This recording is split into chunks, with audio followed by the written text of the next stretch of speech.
जी राधे राधे। हम्म। अब जिज्ञासा यही है हम्म। कि अब इस इन चार ये जो अपने उद्देश्य जो रखे हैं ठाकुर की सेवा के, हम्म। इसमें हमारा क्या कर्तव्य बनता है?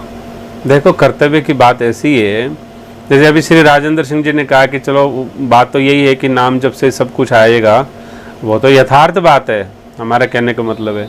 लेकिन समाज में सभी तो नाम जप नहीं कर रहे, क्योंकि जब हम करने वाले जो हैं, जिसको चाहते हैं नाम जप करना, या जो इतने सालों से नाम जप कर रहे हैं, वो भी नहीं कर पा रहे हैं, उनका भी अशुद्ध चल रहा है या नहीं बात बन पा रही है, हम चाहने के बाद भी हम शुद्ध नहीं कर पा रहे हैं, पूर्ण प्रयत्न से लगे हुए हैं, तो वो भी हम कर रहे हैं।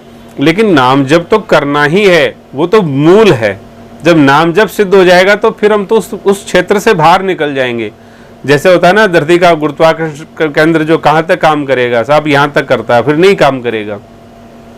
तो ये जो स्थिति है, वो तीनों गुणों में आबद्ध जब तक जीव रहेगा, सत्व गुणों रजों में, तो उस तक ये समस्या रहेगी बरकरार है। जब गुणातीत हो जाएगा तो ये समस्या काम नहीं करेगी। ये कहने मतलब ये सिस्टम ही, क्योंकि फिर आप सिद्ध हो गए, तो सिद्धों के लिए फिर क्या है, वो तो सिद्ध अवस्था है। लेकिन जब हम जैसे अभी नाम जब शुभारंभ करना चाह रहे हैं, तो नाम जब शुभारंभ करने की रीति और नीति में कई विधि निषेध का पालन कर रहे हैं ना, कि 5 ही मिनट में होना चाहिए, कमर सीधी ही होनी चाहिए, आसन पे बैठ के होना चाहिए, आसन का प्रकार कैसा होना चाहिए, समय कैसा होना चाहिए, ये सारे विधि निषेध पालन कर रहे हैं कि नहीं कर रहे हैं? इसी तरह से आप क्या सेवा करेंगे, क्या सेवा करनी चाहिए, है ना, कहने मतलब वो स्वधर्म का पालन भी तो करना पड़ेगा। तो स्वधर्म के पालन में फिर हम क्या पालन कर रहे हैं, क्या नहीं कर रहे हैं, क्षत्रिय क्या कर रहा है, क्या नहीं कर रहा।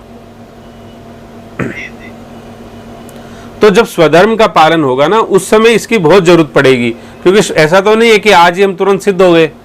भाई मैंने कहा कम से कम 5 साल तो लगेंगे सिद्धि में, यदि ठीक ठीक हुआ तो, और आपका पूर्ण प्रयास रहा तो 5 साल लगेंगे मान लो। लेकिन 5 साल तक हम जीना तो नहीं छोड़ेंगे। तो 5 साल के लिए विधि निषेध क्या है समाज में, क्या हमारे जीवन में, वो चीजें भी हमको पालन करनी चाहिए। हम वही पूछ रहे हैं, अब हम मतलब हमारे इसमें क्या कर्तव्य है, क्या कर रहे हैं? क्योंकि देखो, समाज जो है ना, जो लिस्ट बनाओगे आप, सूची बनाओगे, उनमें 3 जो प्रारंभिक पॉइंट है ना, उन्हीं से संबंधित समस्याएं आएंगी। समाज में ये समस्याएं 3 जो मुख्य समस्याएं, ये सभी लोग बताएंगे। कोई कहे साहब आदमी नहीं रहा, संकट आ गया, कोई कहेगा साहब ये संकट आ गया, कोई कहेगा साहब ये संकट आ गया।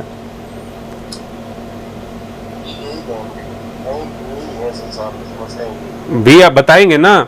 तो जब आपको उनका यथोचित समस्या का समाधान ही नहीं पता, तो दोगे क्या आप उनको? तो उन समस्याओं का ठीक ठीक से समाधान प्राप्त करना, ठीक ठीक से समझना, हर बातें करना। जैसे मान लीजिए आप एयरफोर्स के लिए अश्योर्ड क्यों हो सकते हो, क्योंकि आपने एयरफोर्स की नौकरी कर ली इतने सालों से, आपको अनुभव है पूरा एक A to Z, इसलिए आप अश्योर्ड हो सकते हो साहब एयरफोर्स की नौकरी ऐसे ऐसे होती है। इन्होंने बैंक से रिटायरमेंट लिया, बैंक की बता सकते हैं। तो इसी तरह से व्यापारी व्यापार की बता सकता है। तो आपके पास में जो विज्ञान है वही आप दे सकते हो ना। तो जब यथार्थ विज्ञान हम किसी जीवन जीने का प्राप्त कर लें, और फिर जो बेचारे संसार वाले, क्योंकि संसार वालों के सामने ये 3 ही समस्या है। चारित्रिक समस्या एक बड़ी समस्या है, लेकिन वो भी इन तीनों की वजह से ही होती है। अशुद्ध धन आ जाता है तो मति खराब, चरित्र खराब है। और मान लीजिए कि अब अभावग्रस्त जीवन है तो समस्या, तो चरित्र खराब। कहने मतलब कैसे भी आप समझ लो उसको, लेकिन अर्थ के रास्ते पे, कहने मतलब यथार्थ जीवन यदि आर्थिक जीवन बनेगा, शास्त्रोक्त जीवन बनेगा, महापुरुषों की आज्ञा का जीवन बनेगा, तो वहां ये समस्या नहीं रहेगी। राधे राधे। कोई बात है तो पूछो नहीं इसमें। यही सवाल इसमें यही बनता है कि मान लो लिस्ट बनी, हमने किसी को भी अब कुछ किया, तो वो तो अपनी समस्याएं रखेगा, तो हम समाधान अभी देंगे। आपने जैसे बताया कि जब हमें पता होगा तभी देंगे। हाँ, हमें समाधान कैसे मिलेंगे? हाँ, तो वो समाधान तो आपको मिल जाएंगे ना आगे।